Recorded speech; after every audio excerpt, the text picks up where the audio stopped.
Hello, hello, hello. You're tuning into another episode of the Wunderkind Show. And look at this. Look, today's topic. Different measurements for Lamar. Oh yeah. The way that we measure Lamar is so, he gets criticized for everything more than what his counterparts do. And I'm going to go into it right now. So, Monday Night Football, Lamar Jackson and the Ravens beat the Saints. Lamar, there's a play that the guard taps the center too late, and they run out of time, and it's a delay of game. Now, and, they get attacked on, they got to move back. And Lamar is visibly angry. He throws the ball into the ground, and he's like, "Yo, what the blank? Come on, let's go. What y'all doing?" Right? Because Lamar wants to keep this train moving. He's understanding that they need every point because anything can happen in a game. We've already seen it this year, right? We've been up by 17 going into the fourth quarter. We've been up 20-something points in the fourth quarter, and we've lost both of those games. When one extra score could have literally put the game, literally out of reach. There would have been no way. So he's looking like, I'm not having that happen again. And, Ronnie Stanley, stood up and said, chill out. And Lamar looked him dead in the face and said, blank that. I ain't calming down. Do y'all jobs. And then there was a little bit of arguing on the sidelines. And listen, the reason why I bring this up is because we've seen Tom Brady yell at teammates, break tablets, throw the ball into the ground, yell at referees, get in guys' face. And do you know what that's called? That's called his competitive spirit. We saw Aaron Rodgers yell into the air and yell at teammates, sideline and on the field. Do you know what that's called? That's called him being a leader. Lamar Jackson gets on his teammates and he's crossed the line. He's gone too far, I tell you. Too far, Benjamin. Tell me if that's not a double standard. Please, listen. Yo, when you look at what he contributes and what he does on the field, this is probably one of the most laid-back QBs you see in the NFL. Easily. There was not even a hubbub about Kyler, right, telling his coach to blank or calm the blank down. Think about that real quick. It was like, wow, you never seen a kid. He said it to his coach, okay, okay. And that was it. This is being taken that Lamar went over the edge. They're like, he looks dangerous. So he's going too far. He has to always look like and smile, laugh, and jive with you guys. To be accepted, that's crazy. Let me tell y'all something right now. These are warriors we are talking about. They're playing a game where collision happens every single play. High-speed collisions. That's what these guys are getting paid to do.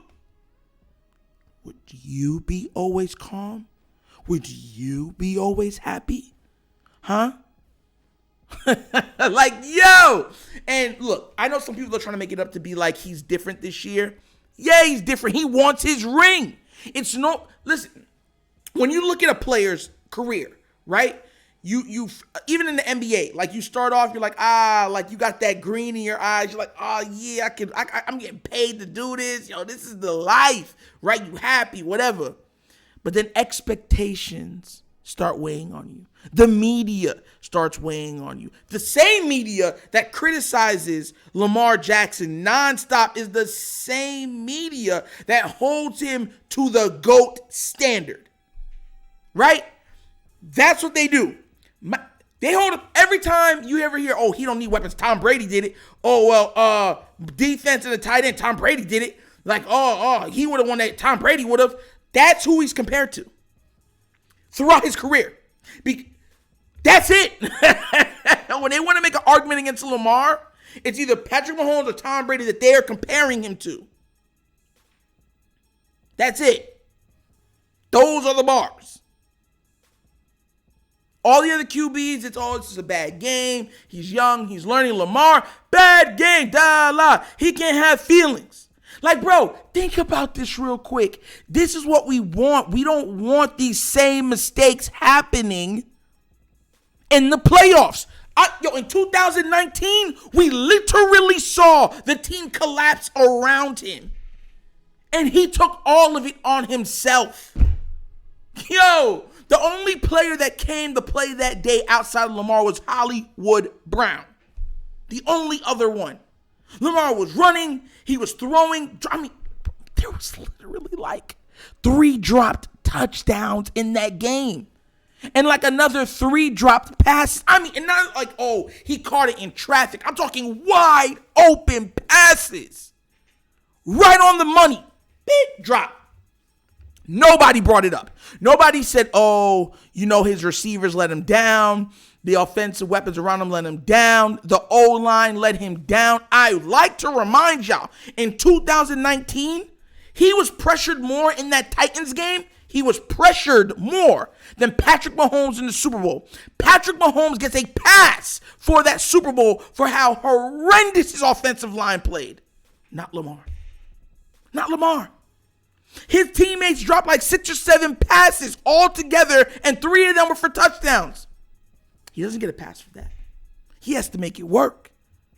If Tom Brady doesn't have a proper run game if he doesn't have a run game, you know what they tell him? Go pick up the yards, Lamar. Run in between the tackles. Take on the linebacker. Whole different set of standards for this guy. And it's so double standardish. And it's not stopping. Let me tell you this right now. Y'all think some of these analysts are for Lamar? They are not. What they're doing is they're realizing, right, that if they're arguing about him, it's making them look stupid because he keeps coming and doing amazing things. So what they're doing is they're saying, okay, what we'll do is we'll build him up to break him down. Yeah. And you ever hear the little slight things like, Greg Roman is a genius coordinator, and the Ravens have done so much to surround him on both sides of the ball. Those are the narratives that they're speaking of. Man, get out of here. Listen, I hate saying this, but it has to be said because this is a dead horse that we're literally mutilating at this point. We're disturbing the dead at this point, right? So we're going to beat the proverbial horse once again. When it comes to weapons, it's not even close. It's not even close. Mark Andrews developed into a very reliable tight end. He developed into that. And do you know why that was? That's because him and Lamar were taking practice reps together. Because remember, Hayden Hurst was the number 1 tight end on the team until he got hurt. Lamar was the secondary QB until they pulled Flacco. So they were always practicing together. So he built a rapport with Mark Andrews. So he trusts him. Even when he's covered, he trusts him because he's the only person on the team that he was able to build a rapport with that consistently can get the ball. That's all that is. When you look at who Josh Allen's throwing to, people do not bring this up. They act like it was an outlier. His first 2 years, Josh Allen did not complete 60% passing. There was a year, I believe, he completed 53% of his passing. He was under 60%. Both. Do you know what changed? Huh? You want me to tell you what changed? Let me tell you what changed with Josh Allen. He got Stephon Diggs, who was underrated as a pass catcher. One of the greatest plays in Minnesota Vikings history. 2 of them are from Diggs. He wasn't being properly utilized. He's like, bro, if I'm giving a bigger chance, I'm the man. I just need a QB that will at least throw me the ball more. So he went to Buffalo. And lo and behold, a number one receiver given to a young QB. Oh, magic. Oh, yeah, it's fireworks. Patrick Mahomes didn't have to worry about that. Patrick Mahomes came literally into a pre-made mansion. Tyreek Hill was already a 1,000-yard receiver when he got there. Travis Kelce was already a 1,000-yard tight end when he got there. The O-line was already good when he got there. Andy Reid was already an amazing coach that's been to the Super Bowl once in the NFC Championship game 3 different times before he got there. He's the exception to the rule, but it's not the rule. All of the other guys, Justin Herbert, look at the weapons he got, and they're still trying to give him more weapons. Look at the weapons they gave Baker. Look at the weapons that they gave Kyler. And the list goes on. Look at the weapons they gave Burrow. They literally went and drafted a wide receiver that he played with just to make him more comfortable. Think about this. I want you to understand this, right? Think about this. They had Tyler Boyd, a 1,000-yard receiver. They said that's not enough. We're going to get you T. Higgins. We're going to get you Jamar Chase. That's what the teams, bro, I think about this real quick. Since I'm tripping, but our team doesn't. No, that's foolishness.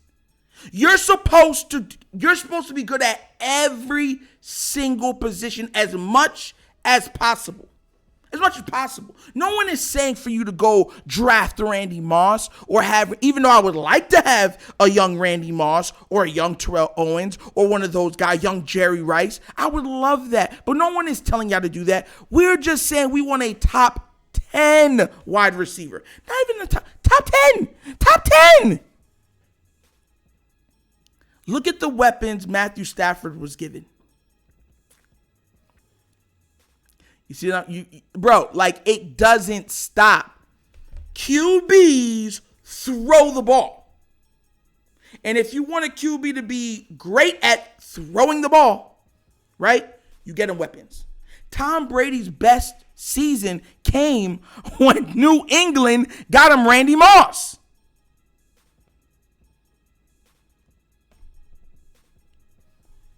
Like, the common sense of some Raven fans that they act like they don't know that. Since you compare him to Tom Brady, fine.